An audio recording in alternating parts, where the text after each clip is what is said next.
I wish good things to you who's watching this. I am Alexey, and we're in round 3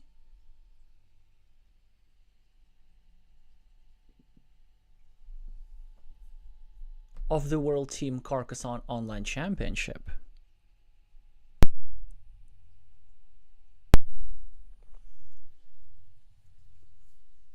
Team Mexico is playing Lithuania in an encounter in Group C. The tournament situation does not look great for either of the team. If we're gonna scroll down over here, so Lithuania and Mexico both lost their first 2 games, and in order for Lithuania to have mathematical chances of qualifying to the playoffs and reaching the top 3 in the group, they would need to start winning today. Maybe for them, at this point, it's not about qualifying for the playoff necessarily, just taking one game at a time, and they'll be delivering an upset to Mexico. Mexico is also in a similar situation. They are still in the running for the playoffs just because of their decent tiebreaker. The 2 games that they lost were actually reasonably close. One of them against Portugal, 2-3, and one of them against Romania, also 2-3, with a minimum margin. And today they'll be looking to break the dry spell at the expense of Lithuania. Now, the lineups are such that it's not going to be easy for Mexicans to do. In particular, on tables 4 and 5, the 2 Lithuanian masters, Liudiselis, that's Andrejus Svabas, multiple-time Lithuanian national champion, is going to be playing against Palynia 1. That is Ivan Gonzalez. And here, the Lithuanian has his opponent heavily outrated. On table 5, this is going to be a bit more interesting because one of the 2 strongest players in Mexico, Manarori, that's Marco Rivas, who finished 5th at the 2023 World Championship, is going to be playing the player with the highest peak rating in Lithuania, Batal Albotov, with the screen name Mujacello. Very spectacular style, very greedy, and of course, to him I owe quite a lot of my Carcassonne knowledge as well. For those of you who have been recent to the scene, in 2021, Mujacello was the captain of the joint Latvian-Lithuanian team, back at the time where Latvia and Lithuania didn't have enough players to have separate teams. Since then, Batal took a little break and now is coming back. Manarori is a bit fresher, for sure, so they have the advantage there, but overall, Mujacello is expected to be the favorite there. On table 3, Kepelas is now going to be the favorite against IMD5. IMD5 is Oscar Henny, and another master from Mexico. Really, really strong performances recently, really through the entirety of the 2024 season, so Mexico should really be winning this. On table 2, it's not obvious. Euclid 314 is going to be playing against Vapula 27, who is Rafael Garibay. And you know what? This one, the Lithuanians have a chance for sure. But still, Euclid now is rated, what, like 300 something? So they, oh no, wait, I've confused them with a different Lithuanian player. So yeah, they are an expert at the moment. I confused Euclid with Kepelas, who's currently in rougher shape at 363, although they have been rated higher for sure. And Euclid actually is currently outrating his opponent, who is barely crossing the expert threshold, so that should be another interesting table to watch. And probably this is really the key duel. So the Lithuanian model is kind of try to bet on their 2 masters and maybe somebody else. Now, Machinele against Complex VNH, that should be much harder, playing against the Mexican captain. But some upsets have been delivered by the Lithuanian expert in the past, not expert at the moment. Machinele now rated 450. And the Mexican master is expected to be the heavy favorite here. So it's really all about tables 2 and table 5. We're going to start with table 5 because those are going to go incredibly quickly, so quickly that we'll have barely time to commentate on the move. So don't expect any deep analysis from me. Let's just enjoy the show, and the deep analysis is going to come when we have a look at table 2, Euclid versus Vapula. Both players with numbers in their screen name. And hopefully these guys are going to be playing a little bit slower. So that is the plan for today. As usual, do let me know in the chat who you're rooting for and who you think is going to win. Overall, Mexico is expected to be maybe like a 55-60% favorite. So again, here the Lithuanians should be the favorites. Here the Mexicans should be the favorites. And this one is really a complete toss-up. So Manarori versus Mujacello, and away we go. Well, we should. The tournaments are set to start at a particular time, but sometimes they like 1 minute late or so. Interestingly, how Manarori has over 11,000 games of Carcassonne, whereas Mujacello has only 2,500, but in my perception, there was a time where I felt like Mujacello was just playing non-stop, especially with the speed of his games. Alright, so we have in fact started the game. Both players at the moment are equally rated. Mujacello, of course, over 800 in his heyday. Players are about to exchange some pleasantries, being honest, saying enjoy the game in the chat.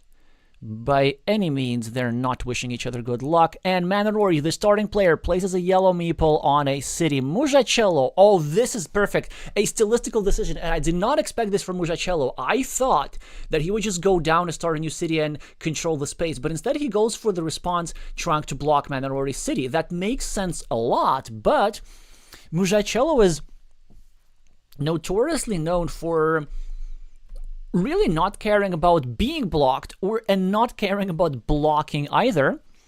So he possibly had studied his opponent and changed up his style a little bit. Manarori is the first one on the scoreboard with 4 points for the top city. Mujacello comes back with 3 points.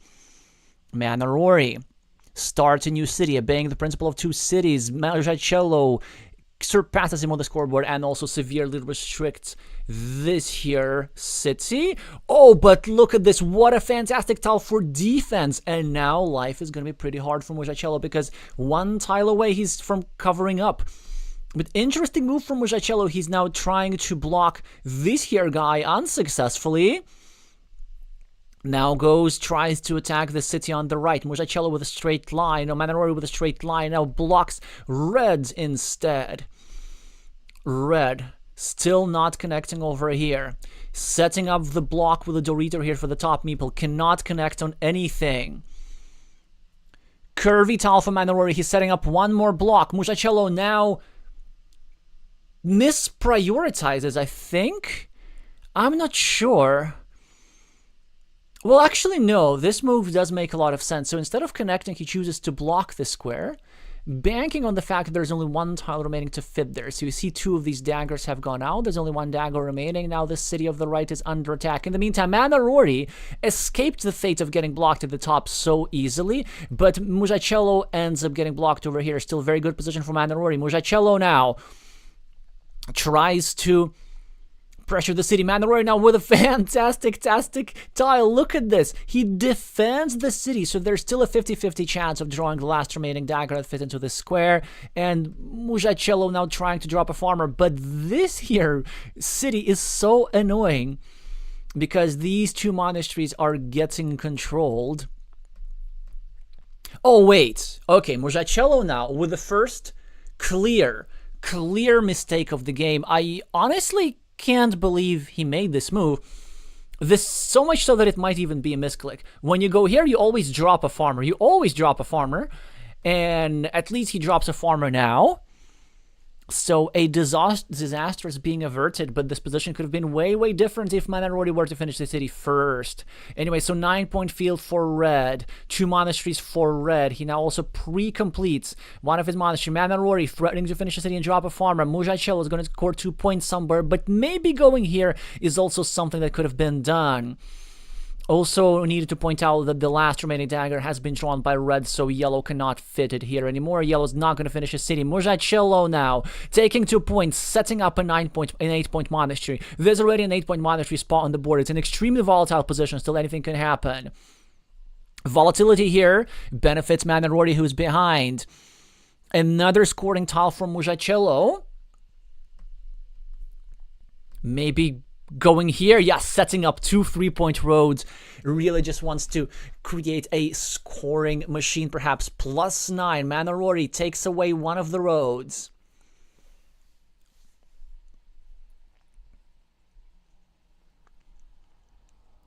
And Mujacello now finally joins Manarori City. That's a huge tile here. So, city cap for Mujacello, a nice 9-point field he controls. The question is, do we just go here and finish the city for our opponents just to get 2 meeples back? And he does this. A more greedy alternative was actually placing his last meeple over here and trying to reconquer that city with one of the 4 remaining Dorito tiles. I presume he didn't want to do that because waiting for those 4 tiles would have been a long wait. Road meeple back for Manarori. 11 points behind on the scoreboard. Still playable position. Mujacello trying to obstruct Manarori City a little bit unsuccessfully as yellow catches up on the scoreboard. And actually the position is really completely equal because in order to compensate for the scoreboard difference, Manarori has the Greater Ruin. This 1-point meeple by Mujacello is not going to grow, but Mujacello has the stronghold on this field. Now, there are multiple attacking platforms, for example, here through the Road Monastery, or here through any field plus field tile, but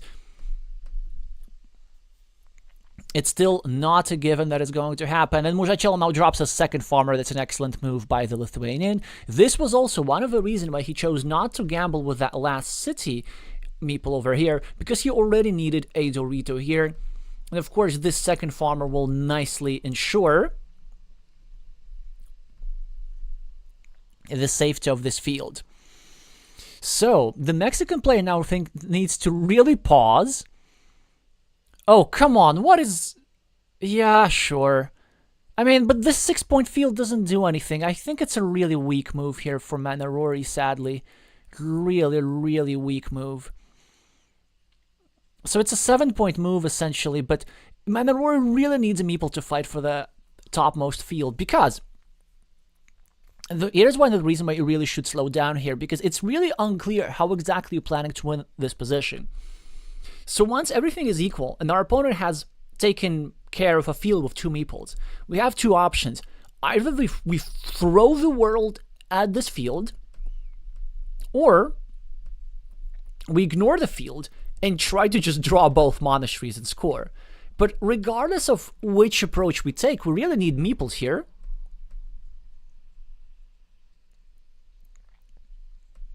And look at this, Mujacello actually eliminates one of the monastery spots, taking 2 points for the road, and also pre-building a 5-point road for other side to grab. Mujacello just keeps developing his field. Manarori takes a 5-point road. That's a huge tile for the Mexican, putting him in the lead on the scoreboard. The Lithuanian has neglected the city at the bottom a little bit. I believe it's still live. Only 1 dagger is remaining, so it's pretty easy to block. But it's still not impossible to complete. Manarori can just finish this city on the left. And then I hope for a Dorito combo, which does still exist. And then another city cap. So suddenly, the Mexican has manufactured himself another winning condition. But now it bothers me that yellow is starting to think, because usually when quick players start thinking for a long time in positions where there's a clear obvious move, they're about to come up with something really, really creative and not in a good way. Everybody's going to remember Licio Campo's game-losing blunder from last week. Well, I'm not sure about everybody, but I will remember that for a long time. The blunder was like when there was an 8-point city available up for grabs, just taking quick points, which is a natural move for any Carcassonne player in the world. The Mexican dropped a very, very obscure farmer and ended up losing the game for precisely that reason. And this is something similar that happens. Well, I'm not sure it's not necessarily a bad move, but I wonder why exactly Manor Rory decided that this city was such a big threat.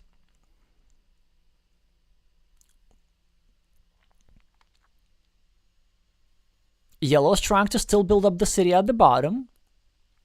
And now there are some blocking options for red. So you could go over here in theory and start pressuring this square, but a more direct approach is just to go over here and tie the fates of these two city meeples.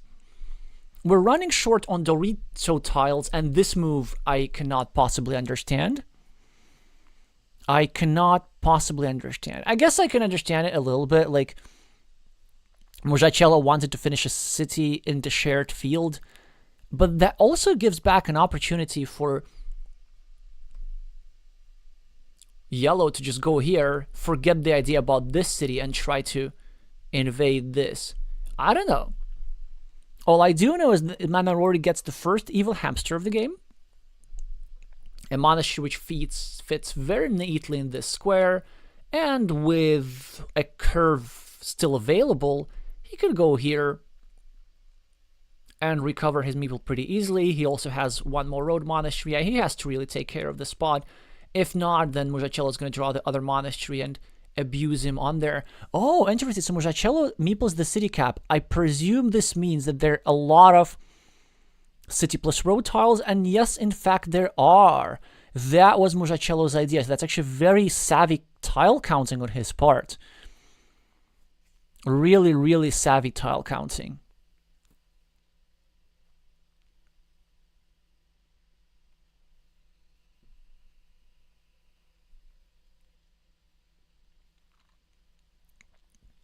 Hi, IMD. Congratulations on your duel.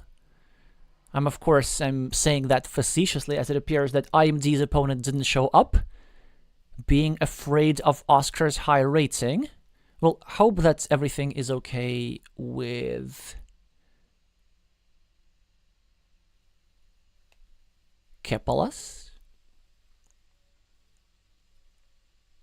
In the meantime, all the fields are being connected.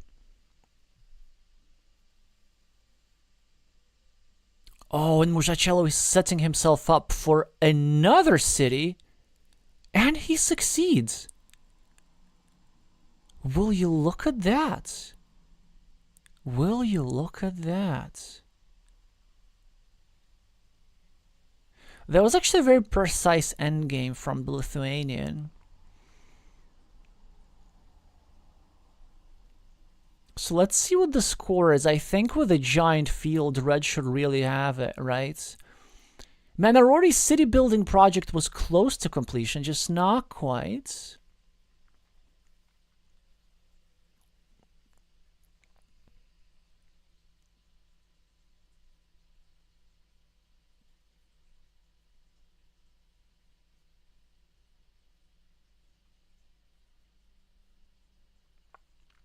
Oh, look at that.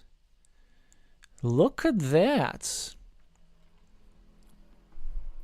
Manor Rory somehow managed to swindle this one out. Really not sure what happened there. Well, I guess the two monasteries did score quite a lot. Yeah, so this was absolutely crucial draw. Then being able to recover a meeple quickly and just do this certainly helped. Yeah, and look at this, despite the extremely efficient setups.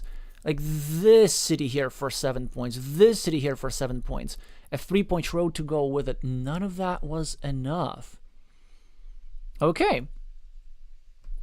So 1 Manor Rory, 1-0 Mujacello. Now, absolutely... What's that?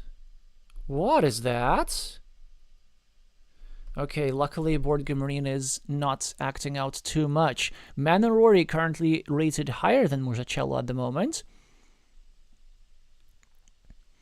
And already has a great position. He's the starting player. He now takes 7 points, 3 for the road, 4 for the city. Mujacello, though, with the first monastery and possibly the first farmer of the game. Now, not with this tile, really. Although actually, it's not the craziest farmer to meeple. Very interesting move here from Manarori, trying to connect to the new city piece by Mujacello, perhaps obstructing the monastery slightly. Mujacello obliges, and now plenty of interesting... Yeah, there we go, there we go, there we go. A farmer here from Manarori and a city meeple from Mujacello, so both players are ignoring the 4-point road, I guess for a good reason, and Manarori scores a 10-point city. That's a gigantic draw, but Mujacello is about to finish his city. Will he manage? We're going to see in a second. Does he have a city cap? And yes, he does have a city cap. It's a huge draw for the Lithuanian. He finishes a, what is that, 14-point city or something like this, and drops a farmer to equalize. And we are off to the races with the field. Manarori needs to take care of the 4-point road to go back on the scoreboard lead, but this monastery is going to be finished soon enough. Great move from Mujacello. Starting a new city, of course, makes sense, but the main purpose of this move was to take out this farming platform, which either player could have used. Now, monastery completed. New road has been started. New city by yellow on the left. Manarori drops a farmer. That's a fantastic tile for the Mexican. Mujacello just keeps building monasteries. Manarori connects. Opens up the field. Oh, but that is not a very good road meeple. Not a very good road meeple at all. Like, these 3 points are not gonna do a lot for Manarori's win probability. You really gotta keep your meeples in situations like this, where there's gonna be a big field fight. There's a bigger fish to fry. Mujacello now, I think, being a bit imprecise. I think just caring about the field a little bit too early. Manarori now has a chance to finish a beautiful city on the left. A rhombus worth 14 points with 3 shield, and the worst tile in the deck for Mujacello. Did you see that? The only legal move was a self-block. Oh, this has to hurt. This has to hurt so bad. Monastery from Mujacello. Great tile. Managed to protect his field's connection. The field is likely going to be equalized. Manarori's city is looking a bit dubious here. Quick points for the Mexican. Yellow ahead on the scoreboard. Great tile for red, though. Continuing his city and obstructing this square. Curvy tile for red. Could go here, obstructing the city further. Could go here, just building up his road. Instead, he chooses to drop another farmer. That's a great recognition as well. Great spatial vision here by the Lithuanian. He can connect either through an unblockable dagger, of which there's still 1 remaining, or simply through the last remaining Dorito, or through a vanilla city cap, which he now draws. Whilst connecting to the field, he's also really giving nothing back to his opponent, but a great tile from Manarori to cover up his road on one side. Mujacello with a curve. Now it's time to block something, and he blocks his own city just for the sake of blocking the field's connection platform, and potentially an attacking platform as well. The last Dorito, the last field Dorito of the game is drawn by red.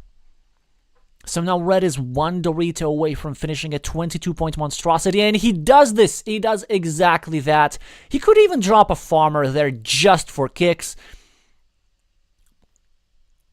Actually, he should have.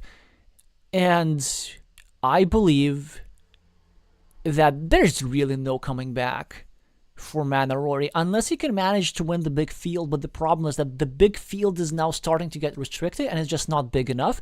Also, it has a prospective red majority there, and this kind of stuff is why I probably would have liked a red meeple there, but whatevs.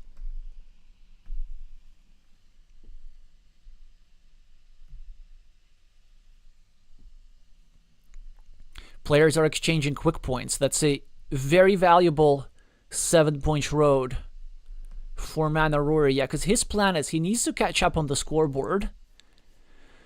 And only then he can think about doing something else. That was not the best move by the Mexican. Oh, this is an annoying move by Mujacello, starting a new city and threatening to finish in a drop a farmer. Is that's gonna work? What is... Oh, come on, man. What is that? What is that meeple? Yeah, this is not a good meeple at all. What is that? But somehow the Mexican gets bailed out.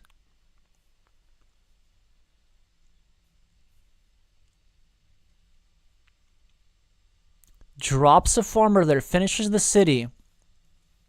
Mujacello playing a little bit too quickly, actually.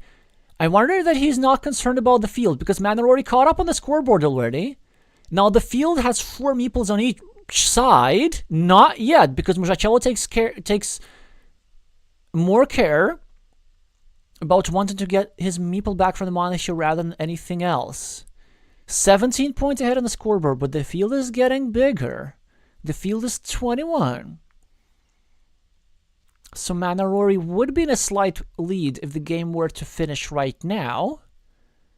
But Mujacello has threats. 1, 2, 3, 4, 5, 6, 7, 8. First of all, there's still 1 curve remaining that fits into the square and can complete this connection. And then I'm assuming that there are a couple more road tiles to go all the way around here. And then, of course, there are some city caps to drop a farmer here after finishing the city and then threatening 1 more invasion. I presume 4 quick points is the way to go for the Mexican. Now, if the score were a little bit different, for example, if Manarori had 78 points instead of 75, then he could think about doing stuff like this, like finishing Mujacello's city, like Dr. Taihan, and dropping a farmer here.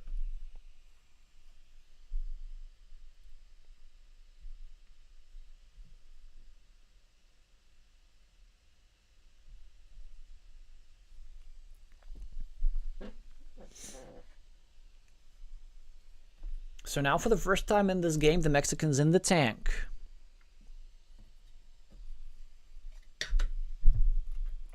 Under 10 minutes on the clock. And he does take the 4 points. Does not come up with anything more creative. And Mujacello now is going to finish the city and drop a farmer. Yeah, it seemed that Manarori was kind of thinking about that Dr. Taihan idea. But just figured that he wasn't ahead enough on the scoreboard to do stuff like this. I mean, he wasn't ahead on the scoreboard at all. Yeah, but now the problem for the Mexican is that Mujacello can easily win without the field. Just by taking quick points, really. He doesn't need anything special. So 4 points from Mujacello could really do it pretty easily. So Manarori needs to find more sources for points. Oh, very nice quick tile counting from the Mexican, blocking the invasion by red. Look at that. Apparently this was the last straight line, and yellow knew that this tile here still existed. It's a bit of a counterintuitive block as well.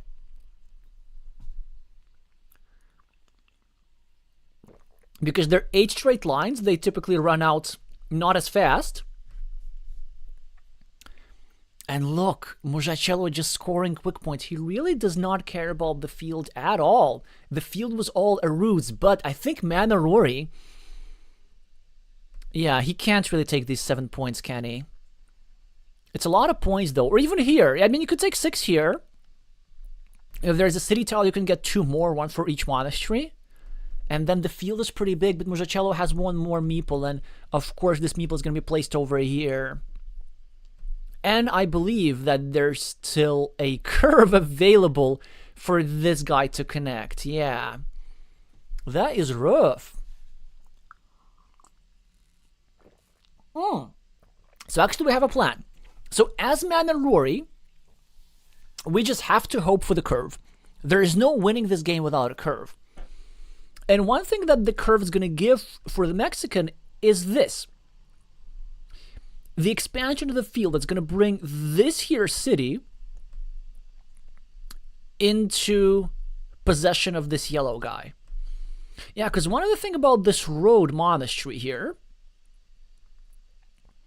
is that when it got finished, the field expanded by a lot. So Manor decides to drop a 6-point farmer after all. Honestly, respectable. Understandable. So he scores 1 point less. He doesn't go over here, but he just makes sure that red cannot take this field. But it doesn't matter because red draws a curve. And this is how red can have his cake and eat it too. So he, first of all, he forgets about the field, goes the outscoring route, finishes a big city, just scores quick points everywhere. Quick points, quick points, quick points, quick points. Munches on them, and then equalizes the field regardless. 4 meeples per side, 27 points. Not that red really needed those 27 points, because he would be winning, I think, even if the fields were not tied. And yes, this is, in fact, incorrect, actually. No, but then he must have drawn something else then. Actually, wait a second. No. Yeah, I think Mujacello kind of needed this curve. Well, I'm not sure. I guess with this tile, Mujacello could have scored 7 points for this city. I mean, 6 points for this field. So yeah, that's a bit of something. Anyway, but then imagine if Manarori gets a curve. Ooh, there was this lovely combo. Check this out. I think the Mexican actually might have thought about this. A curve goes here, and a vanilla city cap goes here. So there was a way for yellow to take an even bigger field and just eat up this red meeple. Yeah, really lovely board vision for Manarori, but it didn't help him. Okay, this was a really, really high-level encounter. And now we're headed into the decider. 1 victory per side. Finally, Mujacello gets to be the starting player and immediately capitalize with 4 points. Manarori with a straight line. Still is writing something in the chat. Enjoy it with 3 exclamation marks. And there we go, and starts with a mistake. This is exactly what you want to do. Yeah, this is just maybe lack of opening knowledge by the player with the yellow meeple. So out of all his road options, he took the one which has the worst quality. Also now really underusing the potential of this tile. Closing his city instead of starting a second one. Luckily, it's not going to hurt him too much. He gets to start a new city regardless. Now equalizes on the scoreboard. Mujacello builds up his monastery and the new city. Red, now with the Dorito tile, starts a new city whilst also continuing his road. Curvy tile for yellow.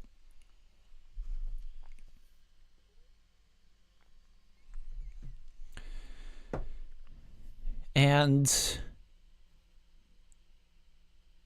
both players exchange road moves, waiting for the juiciest tiles, and there we go. The first monastery of the game by Manarori as well, but Mujacello with an even better monastery for 7 points. A really good position for red right now. It all depends if red manages to finish his city soon enough, and yes, he does before it gets blocked. 10 extra points on the scoreboard, 1 extra monastery, and an extra road. It's a huge advantage for Manarori. And oh, no. You can't make moves like these. This move didn't do anything. Oh man, that was just a real waste of a tile by Manarori. Especially when you're behind, you gotta take a break, you gotta pause it, you gotta slow down. And think of some value that you could have extracted. And yes, there were valuable things to be done with this tile. Some city obstructions, monastery obstructions, road obstructions were possible. It was possible to start a new city, it was possible to take a new point, and instead the player who's behind chooses to just give up on all scoring potential of that tile, close up the position, which typically benefits the side that is ahead. In any case, Marco has shown plenty of comebacks, especially at the Mind Sports Olympiad.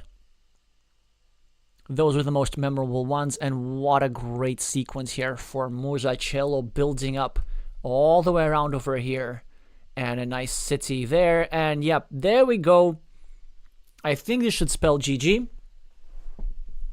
I don't think there's a way from coming back from these two monasteries. Manarori's trying to block a little bit, but what does it even matter? And Musachello gets, of course, a crossroads, so it looks like he's getting amazing tiles, which he is, but he didn't really need those tiles in order to preserve his advantage. Now he's even further ahead on the scoreboard. At least there's a little something for the Mexican too. Now this 6-point field does not have a lot of potential, and Musachello now gets yet another monastery, and with that he absolutely should meeple it, because, like, yeah, that is no, I'm shocked.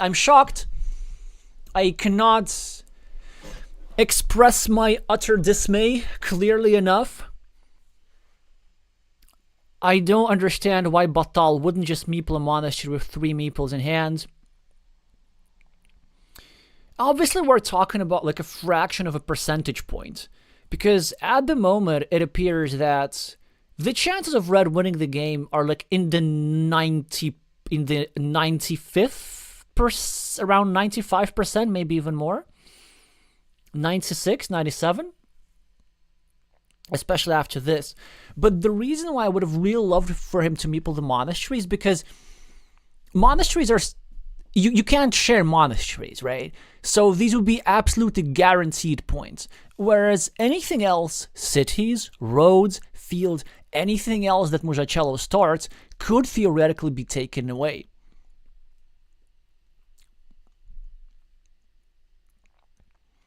One meeple still in the Lithuanian's hand, 24 points extra on the scoreboard, a massive, massive number of tiles to recover his meeple. Well, this road is vulnerable, but okay, he's going to lose this guy probably at some point. This road is vulnerable, but it doesn't matter at all. Now this square is blocked, the yellow road together with the red monastery, and a huge splitter tile, something that Marco really, really needed for this square. Because his field is suffering, it is covered up with 6 points. Musachello gets a tile to score a little bit, and Marco is going to get himself a city. No, he's not. Well, maybe he can cover up the city a little bit. Yeah, that's a very smart move, I presume.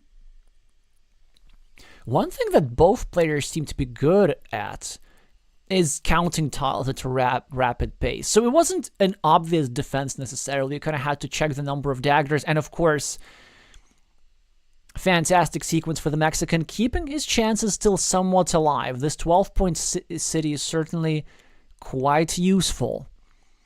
And now that there's also a splitter, one splitter still available, Manarori could still, in theory, do something. The problem is that there's still plenty of tiles for this here red guy to finish a game-winning city, really.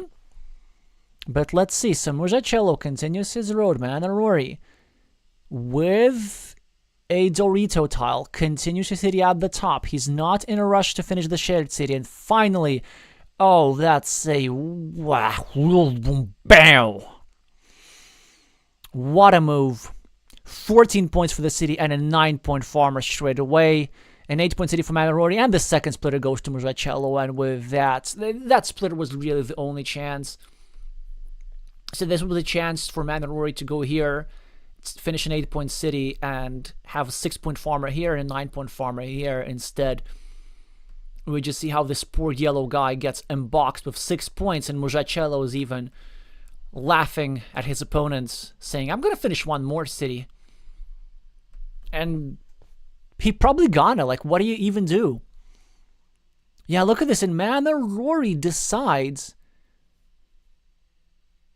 to attack that city. But it forces a meeple back into Mujacello's hand. Yeah, so this is what happens if you create threats. Sometimes opponents are going to finish features for you. Well, that's a little something something for the Mexican player. Gets to finish a shared city and drop a farmer. Some quick points are going to come into Red's hand, I presume. Or he could go straight for the 6-point field, but there's really no rush in doing so. Yeah, he just takes 2 points over here, which is actually quite a smart move, making sure that this farmer cannot expand anymore. Manarori also using the Ostrovsky principle, saying that if I am not going to get this field, you're not going to get this field either. Vanilla City Cap. For yellow, but no place to productively drop it. Simply trying to finish his monastery as soon as possible. Mujacello expands his field. Manarori, though, is going to get a couple of points. Hey, that's something. No, he just takes a 6-point field there. I mean, I guess technically he could have attacked the 9-point field at the bottom or finish his monastery for 2 points. And these are, of course, just technicalities with not a lot of bearing on the outcome.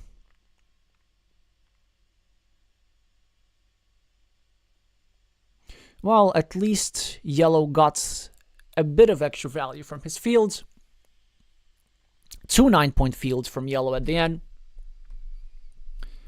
But the monastery sequence, the devastating monastery sequence, and one that was avoidable, by the way,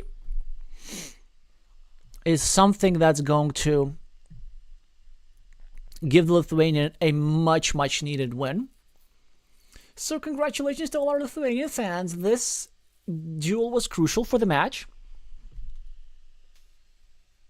Crafty is saying, looks like the Carcassonne Speed Championship. Yeah, this is a quite special combination of players. So it is not quite Mata 11 and Ervin G, but still about as fast as it gets. Yeah, just 10 minutes. So we've played 3 games in 36 minutes. Mujacello comes up on top on this one. And the match score at the moment is what? 1-0, right? So because nobody else has finished. So whom shall we watch? Of course, there is an answer already. We're watching Euclid.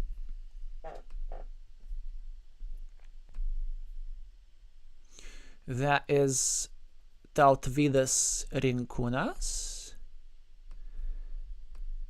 who's going to be playing Vapula Rafael Garibai. Or is already playing, is about to finish playing. So they are into their second game. At least on the scoreboard, it looks like Vapula is making a comeback, and we won't have enough time to go deep in this position. Yeah, it seems like it's going to be a massive, massive win. So, are we headed into another decider? Hi, Manarori. My commiserations. We were watching all of your games. Mexico now is going to need your support. So probably the table where the fate of the match is going to be decided.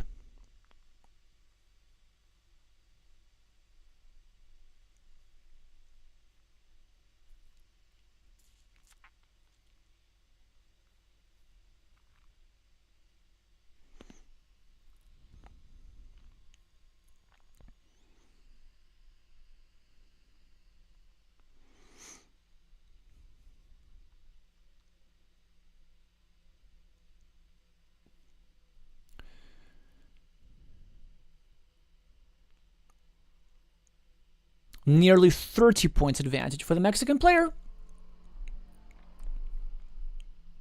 And we're going to be headed into the decider. Wait. I just want to see the score for the first 2 games. Okay, the first one was a little bit closer, so Euclid won with 15.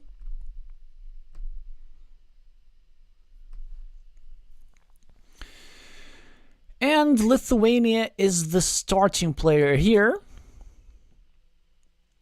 Raphael now as the second player with a vanilla city cap is going to be trying to compensate for the 4 points that Tautvydas just got. Still spending time from his clock on typing the usual pleasantries in the chat.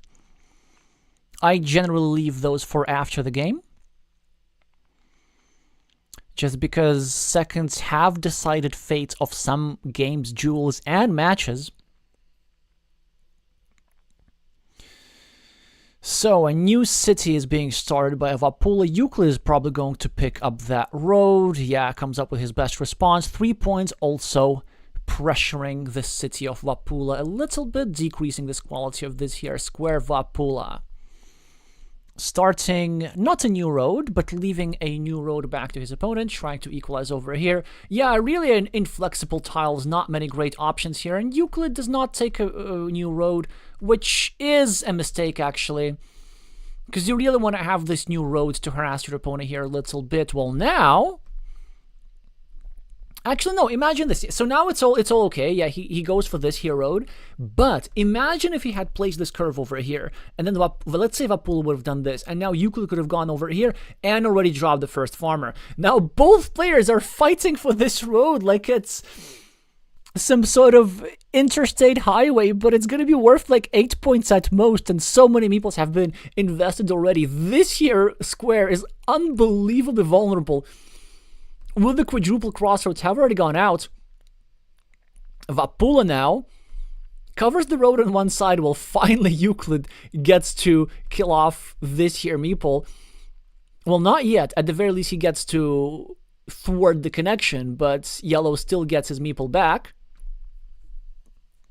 And just really ends up spending a lot of very valuable resources on this road. Euclid with a fantastic tile. So many good uses for it. It's so versatile. Yeah, that's a good one. That's a very greedy approach. I'm actually really impressed by this find from the Lithuanian. So, of course, it has downsides that leaving this empty city cap sometimes backfires. But it's a good move for sure. It makes sure that these roads are separate. It scores 3 points, which is the best that which is the most that he had. This city is now vulnerable, but not like super vulnerable. Euclid can go here and start farming, which is what I would do, but this move actually also makes a lot of sense. Vapula breaking Euclid's city a little bit. I think missing out an opportunity over here. This was one of those cases where adding the quadruple city to the left to his own city might have been beneficial to further pressure green city, but yellow decides he wants to have his cake and eat it too. He wants to threaten the completion of the city at the bottom, plus continue the pressure on this here green guy. Green does not defend, instead tries to create another attacking platform for Vapula. Vapula immediately covers up. Still all 5 row Doritos available for this square. Euclid now feels some urgency about that city. Pretty easy defense here from Vapula. All players his level already know this sort of stuff. Now, this severely limits the number of tiles that fit into the square, and in fact, only 2 tiles that red could place here would block the square completely. So, if anything, green should just be happy that he managed to equalize the cities before Vapula managed to finish the city here and maybe block the little green guy. Speaking of blocking little green guy, it's still up in the cards, as this square is now exceptionally vulnerable. Now only 2 tiles available to fit there, and it's going to be a difficult position for Euclid here. Although that's an impressive find, the indirect defense keeping alive the chances of completing that city, and he might actually want to double down on it by going over here. That would be another way to further defend that square. Instead, he goes and builds up the city on the right. But Vapula drops the first farmer of the game for 9 points. Now tries to block Green's road a little bit, and it's not necessarily a very strong block, but actually I kind of like it because the city plus road ends, some of them are needed over here. So Euclid kind of needs the same tile for multiple purposes. But then, okay, this one has to be quite a substantial mistake from well, actually, I'm not sure. Actually, this is an interesting move. So normally what you want to do as Vapula is to do stuff like this, right? And first of all, you meeple here, then you continue here, and then at the very end, you finish this square and get your meeple back from an 8-point city. This idea, though, even though it immediately releases the green road meeple from captivity, it actually creates a serious threat of blocking this square and trapping 2 of green's meeples when one is almost trapped already regardless. So it's interesting how these positions, they always have some sort of exception. Vapula with an interesting decision here.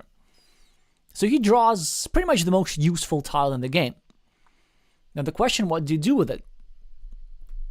So if you go for the equity move, then probably going over here for 6 points, yeah, he finds it.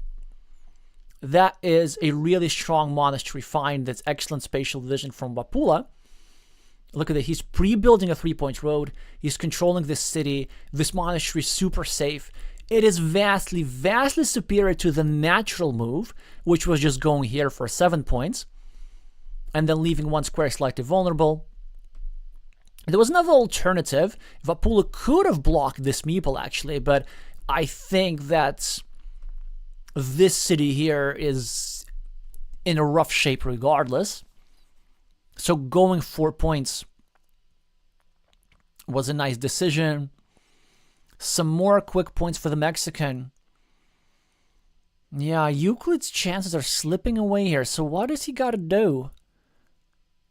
Maybe just finish his road right now. He doesn't really need meeples. And I know that he does not want to make his city vulnerable, but he kind of has to, because you can't really finish the city without risk. And also Vapula now gets a monastery tile, which normally is a good thing, but he can't really use it here because that wouldn't be a real block. Actually, that would be, huh?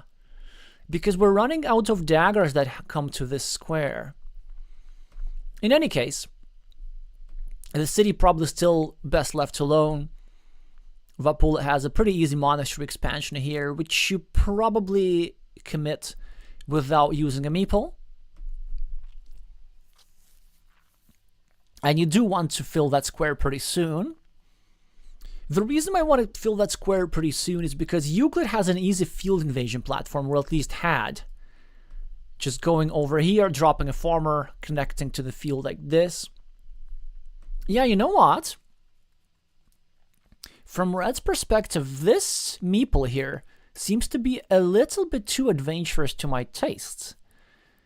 Because if Euclid were to go here, for example, at the bottom, instead of taking these 2 points, then now this meeple is pretty vulnerable. It could be a long time before Vapula can get a meeple back. Well, he can do this, right? I mean, I would do this. He does not, and I think that's being kind of stingy unnecessarily, really. So Euclid finally gets his critical tile, and the city somehow city on the left is still alive. Even if it isn't, it has 6 points and some expansion options. But forget these expansion options. Euclid is going to just try and finish the city outright. He gets 1 more point, and now the city is pretty hard to block. We still have a sizable number of city plus road city cap that fit into this square. He does not get them. Vapula sets up a complete block. So, as Euclid, is it crazy to do this? Is it crazy to go here? I think it is. Because you know what? Yeah, I'm loving this move here by Euclid, trying to block 2 of Vapula's monasteries. Euclid, now with the Dorito tile, he can continue his city. And there's still a lot of vanilla city caps. There's still 3 vanilla city caps. If it goes over here, his city's completely covered up. This game could just turn around in a second. The city's already worth 9 points. And it could be finished. Does he get a defense tile? No, he does not get a defense tile, but he gets a scoring tile, which he could use here to get 4 points. He could use it here as well to get a meeple back. 1 point extra for this ruin, and it also creates a pressuring platform against this yellow guy. This probably would be my move of choice. If we don't do it now, our road is really stuck here for a long time. The move that I hope he doesn't make is going over here all out for indirect defense. Okay, that's a good thing. Green getting a meeple back with Vapula finally with a lot of effort blocking that city, but still 9 points, so a respectable investment of a meeple. Still, Vapula is actually in an excellent position. Even though he's slightly behind on the scoreboard, there's this here problem. The 9-point farm, the 2 monasteries. So Euclid urgently needs to do something like this and try and block those monasteries, which is exactly what happens. And this is what makes this move so good earlier on, predicting that this blocking platform would be needed, in addition to, of course, getting 1 point to his ruin. So the long-term Euclid advantage is really the only factor that can save Euclid here. Euclid doesn't even have this scoreboard lead anymore. Road tile. It is tempting to drop a farmer. I don't think we do it just yet. With a decent number of crossroads remaining, with 2 crossroads still remaining and a bunch of curves as well. 1, 2, 3, 4, 5, 6, 7. Yeah, 2 curves. Probably a move that scores a little bit, makes a lot of sense. Yeah, he goes for the farm. It's too early.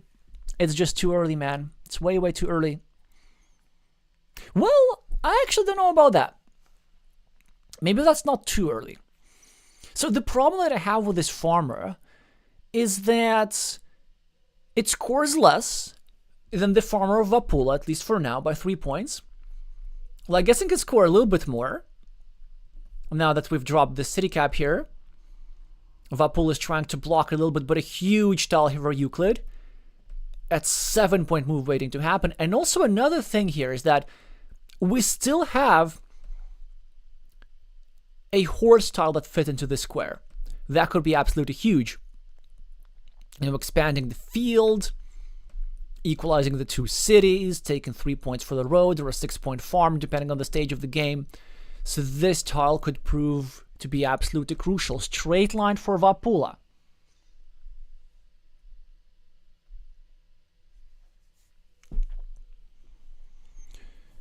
And no really good options. Yeah, playing with only 1 meeple is not the most exciting thing to be doing. More city caps in Euclid Field.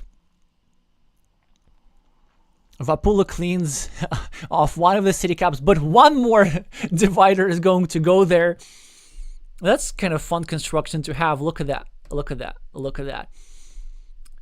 3 of the same tile in a row. And Vapula could clean one of them off, but he has a much better move. He could get himself a meeple back, which is going to be huge for his winning chances because now he has the firepower to fight for the field. Euclid urgently needs to either draw the tile over here or at the very least take out this invasion platform, but he cannot. Euclid really needed a curve here to do something like this and just not allow Vapula to attack over here, because if Vapula gets something like a straight line, that's going to be a huge blow to Euclid's chances. Minus 16 on the scoreboard, but really nice field control. Monster discarded. Okay, so city cap for Vapula. 8 minutes to solve this endgame. For now, he takes quick points. That was a alarmingly quick decision. Euclid also probably going to take quick points, and actually, I think this might work out. Check this out. Check this out. So let's say Euclid takes quick points. Yeah, he goes straight for the farm. I'm not sure we can afford that. As Euclid, at least my instinct would be to take 4 points. And then, when our opponent goes here and drops a farmer, then we drop the farmer ourselves. But you certainly cannot blame Green for wanting to take out this invasion platform. And now Vapula takes a 4-point monastery and tries to connect the field. I'm not sure if that's going to work.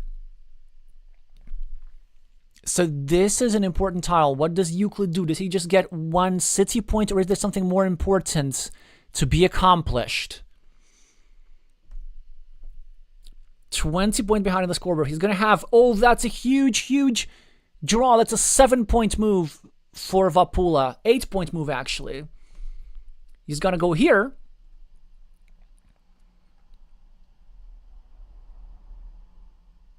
Oh, where did I miss this tile? Huh. Why did I miss... Okay, actually, I still don't see it. Where is the third horse tile? Oh, there it is. Okay, never mind. Yeah, so the two fields are getting connected, so this green guy is going to lose points. And this wasn't avoidable necessarily.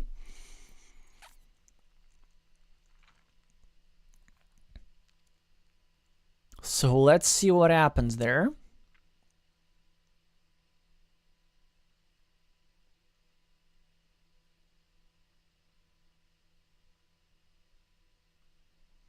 Most fields belong to Euclid, but Vapula has more stuff on the scoreboard. Yeah, and you know what? It does appear that the Mexican will have prevailed here.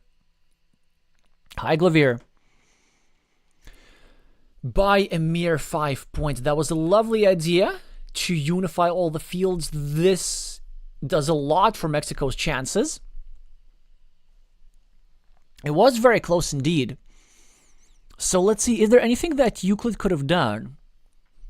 So let's say if we're stay patient and on this move, we just take 4 points, right? Then with virtually any tile, Vapula goes here and tries to invade the farm. And let's say we re-invade here and do this. Like, are we any better? Well, I guess we are a little bit. If that were to happen, at the very least, we would have forced our opponents to spend an extra meeple. And then we would have also taken out two monastery spots. Let's think about this. So let's say if we are to invade here. So I'm just trying to imagine a situation like if Vapula goes here with the monastery for 6-point field. Euclid goes here with the Dorito tile to re-invade. Then with the curve to unify all the fields and keep the majority. Something like this. Then Vapula doesn't have the 5 monastery points. Euclid doesn't have this 1 city point. The field is still the same. It's worth 18. But the Lithuanian takes care of it with a 2 versus 1 majority instead of 2 versus 0 majority. And let's say with this here, last tile, what can Vapula do? He can just score 4 points, right? Ah, but then, you see, he scored 1 point with that tile. But he would score more. He would score 4 more, so that's +3. So really, yeah, when all is said and done, it's just this. Which is actually not a lot. So I think from Euclid's perspective, maybe that was the way to go. So the plan for Euclid was to maybe just build barricades and hope that Vapula has a tile like this, with which he cannot do much. And then if we get some sort of a Dorito tile, or even a curve, actually that could be fun. Like if we get a curve, we can build a barricade like this, because there were no road tiles. And then we can still have the divider here to give us 6 points. 3 for this meeple and 3 for this meeple. Yeah, honestly, I think that Euclid's attempt here was solid. Maybe that was in fact the best move. All the more impressive that he found it in such a short amount of time. But of course, there's always this risk that back-to-back tiles could unify the field. Yeah, quite an exciting game. Very back and forth. So congratulations to Team Mexico for getting their second match point. Let me just see. Oh, right, +4 for the castle. I forgot about this. Oh, okay. Wait. So, in that scenario, Euclid would have 4 more points. Yeah, because of course, if we go here and we take 4 points for the city, I kind of forgot to find the actual points. So if this were to happen, then the game would end in a tie, which is still good for Vapula. But it's an impossible calculation. I mean, with 7 minutes, it's possible.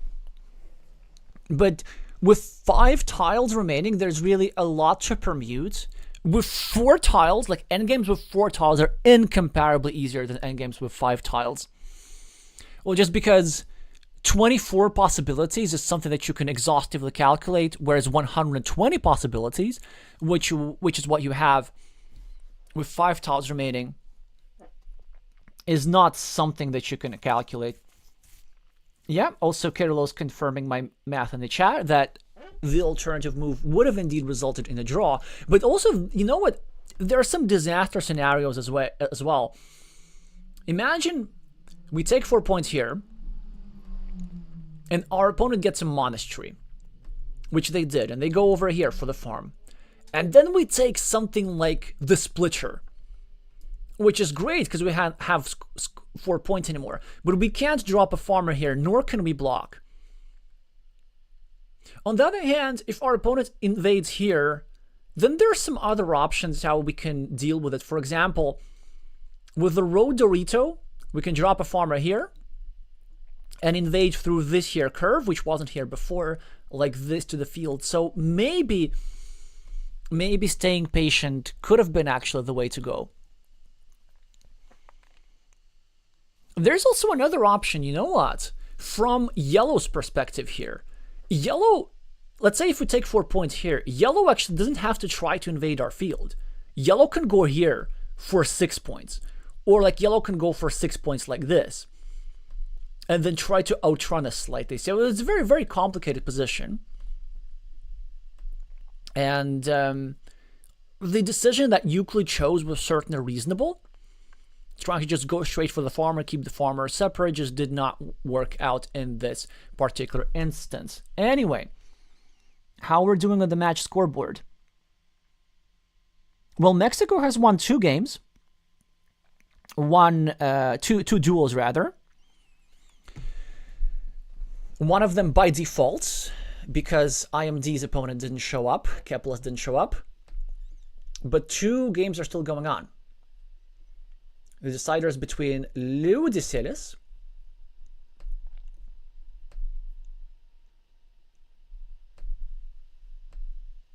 and Palinha. This one's well underway, and Complex VNH is playing what? I can't see from here. Oh no, Complex just won. Yeah, Complex just won the decider against Machineless. So Mexico is, in a rather unexciting fashion, is going to win this match by default. The decisive duel was table 3, where Kepeles did not show up for his duel against IMD 5. This here game was still going to matter for the tiebreakers. And this one does in fact look pretty good for Lithuania.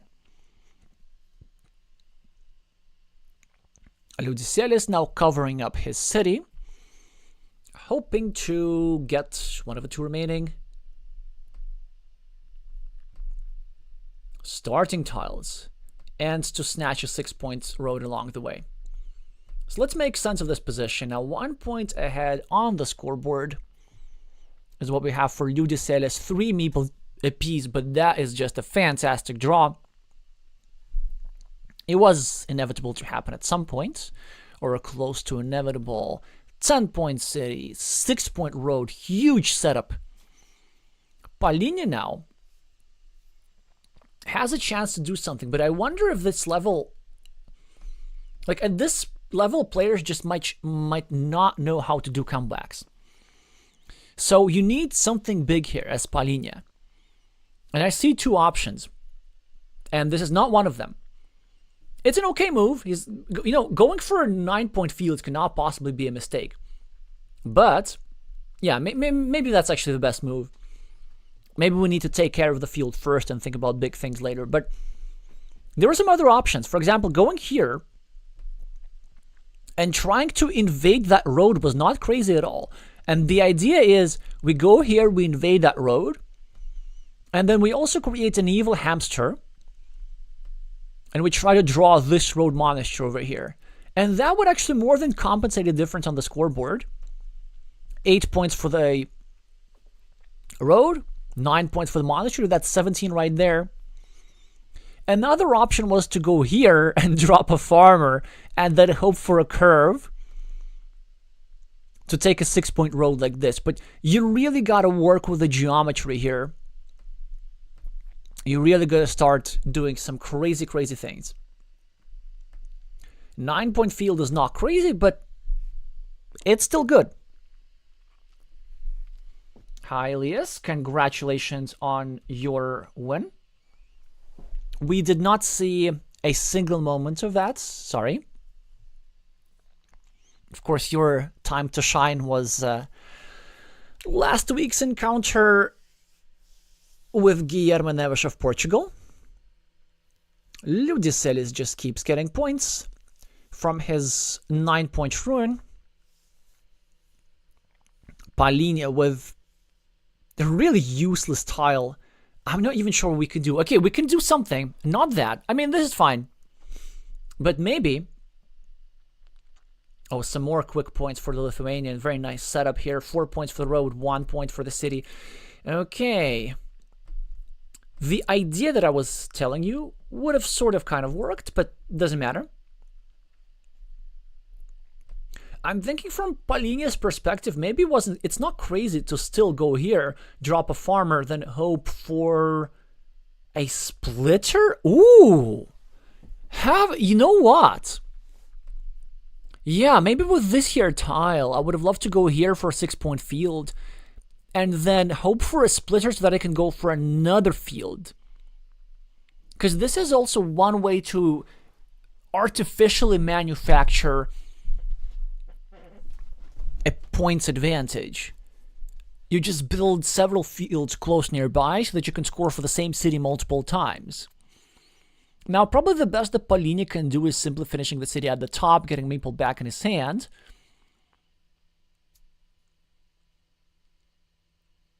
But I wonder if there's something more creative, and this is exactly what the Mexican's thinking here.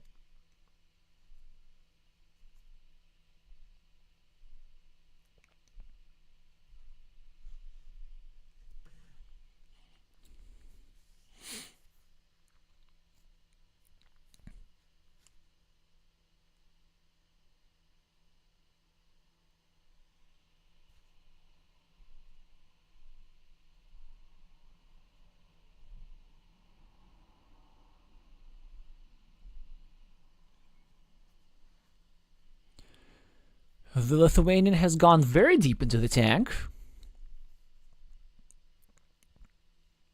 Surely you can't exhaustively calculate all options with 10 tiles remaining. You still gotta think positionally at this point. Ooh. That is certainly a very, very interesting move. Nice block here from Ludicelis. There are no vanilla tiles available here, and the purpose of this move, other than scoring for monastery points, is just to deny Palinia the chance of getting this meeple, which is why with this here tile, I wish he could have gone over here, just to protect this city a little bit more. Anyway, but the point of Palinia, I presume, is to protect his field a little bit more, also to meeple this road, and maybe to get the city cap in the future, but nothing is going to matter as Ludicelis gets himself a road monastery and he has his pick. 7 points over here, 7 points over here, 5 points over here with a chance to reinvest on the farmer. Instead he goes for 8 points over here with no chance to complete these monasteries because there are no starting tiles, but with only 5 tiles remaining and 2 meeples in hand, completing things really does not matter. I like positions when both sides have a lot of meeples nearing to the end of the game, because they're very easy to play. You just pick the feature with the most points on the board and you just go for it. Rinse and repeat until the game ends. Palinia really doesn't want to finish the city at the top. Prepares to develop his farm. Liudiselis with a great farmer here. Palinia finally gets his 7 points.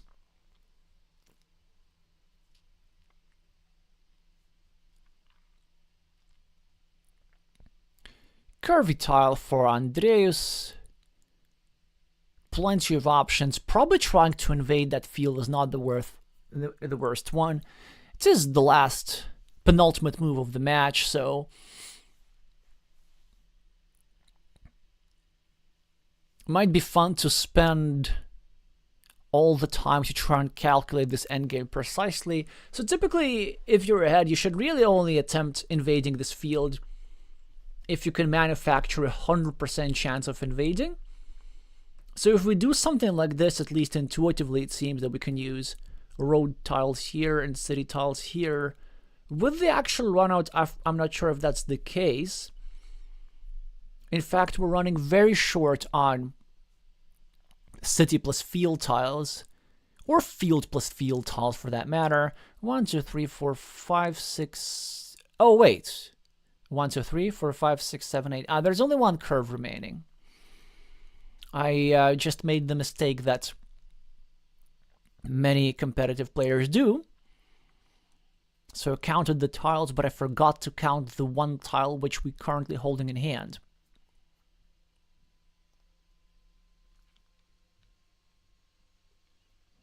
No straight lines remaining.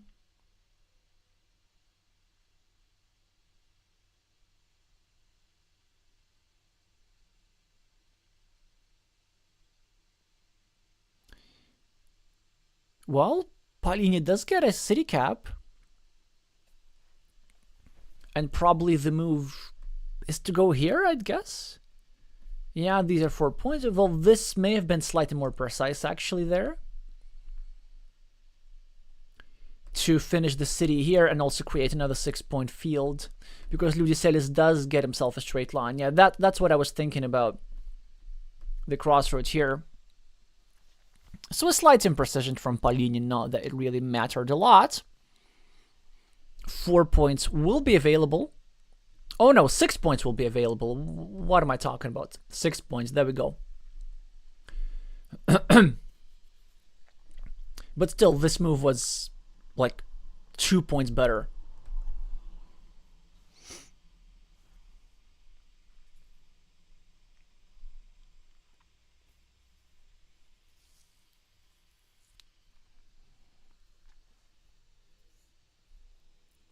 Here comes the final farmer. And at the end of the day, red farmers will be outscoring green farmers by 6. Except that it's not going to be anywhere near enough.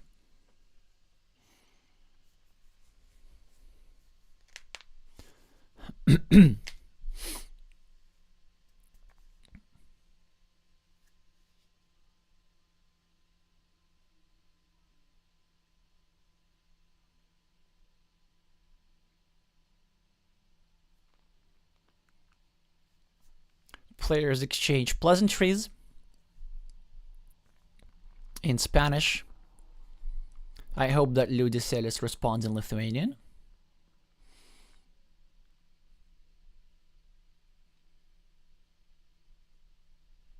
Nearly 30 points is the difference. The Lithuanian master prevails. And we were very close to an upset, so as predicted, everything was decided in the game between Euclid and Vapula, which went in favor for the Mexican, and final outcome of 3 versus 2. Sadly, one no-show today. Hopefully everything's okay with Kepela's LT. Anyway, well, congratulations to Team Mexico. Let's see what this means for their tournament position, and it certainly means something. So now, Mexico is on the board with 1 win. They have improved their tiebreaker a little bit.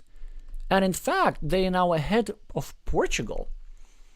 So if Portugal were to lose to Thailand, for example, which is not far-fetched by any means, as Thailand is the only undefeated team in this entire group so far.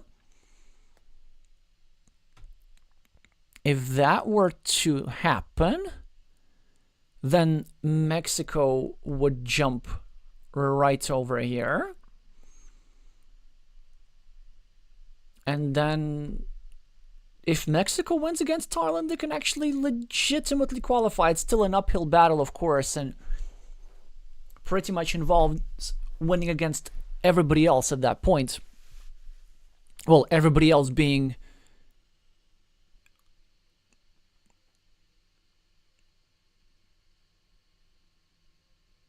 Thailand and Ukraine, right? Yeah, so Mexico's games that remain, Mexico matches that remain are against the top 2 teams in the group. Yeah, for Lithuania, still haven't managed to break their losing streak so far. They'll be looking to do that in their last 2 matches, perhaps. All the best of luck to them. So for today, we'll be not showing any matches because there aren't any. Tomorrow, there's loads and loads and loads and loads. I'm not going to go through anything, but we are going to have a mega stream. That's pretty much the plan. I'm not going to start early in the morning. I think I'd rather save my voice and skip Catalonia, Australia, as I have already shown Australia in this championship. And I'm going to start with one of the midday matches. Probably going to start with, actually I can decide right now. Yeah, I think we might start with Netherlands, Malaysia.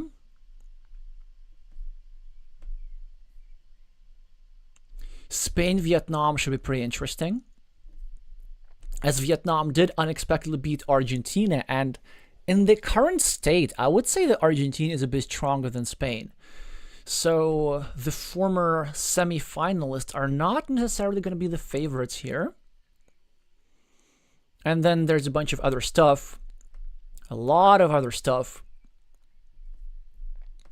Colombia, United Kingdom should be pretty interesting as well.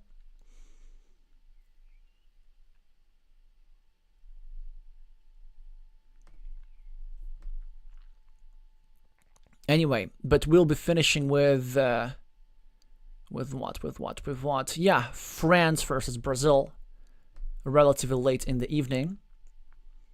It's going to last until 20:30 UTC, so there's going to be really, really a lot of matches. In order not to miss those, make sure to subscribe to this channel unless you already have. And also meeple the like button if you like this video. For the algorithm, it does more good than you all might think. Wait, Portugal, Thailand. Yeah, sure, Portugal, Thailand. Yeah. I think I can cover that. Did I misspeak or something? Yeah, but if Portugal, Thailand is like in prime time. But anyway, in any case, Portugal, Thailand is after all this good stuff, right? So it's after Spain, Vietnam. Actually, yeah, we can do this. So we can do Spain, Vietnam, and right after that, with no breaks, we can do Portugal, Thailand, yeah. And then we're going to be right there for the start, because the maximum the match can last in this format is 1.5 hours. This is also one of the benefits of this 15-minute format, is that you can schedule the matches knowing when they're going to finish. Whereas with the previous formats, where you get 45 seconds per move, then, you know, some matches last 1 hour, some matches last 2 hours. Anyway, yeah. So what I say, subscribe say, meeple like button say, and in case you like this video very, very much, I've also enabled the super thanks button if you want to support this channel like that. Then that's really gonna be it. Yeah, so stay tuned for tomorrow's updates. A big Carcassonne day is ahead of that, is ahead of us. I'm gonna go have some rest for my voice. Thank you all so much for watching, and I'm gonna see you soon.